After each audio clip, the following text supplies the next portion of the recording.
Do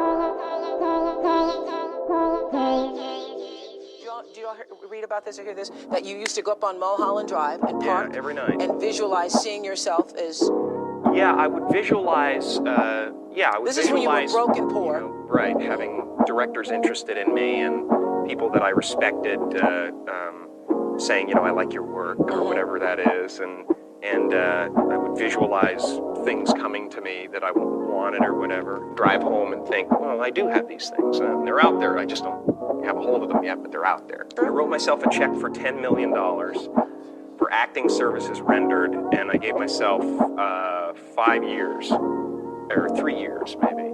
And I dated it Thanksgiving 1995. Just before Thanksgiving 1995, I found out that I was going to make $10 million and dollars.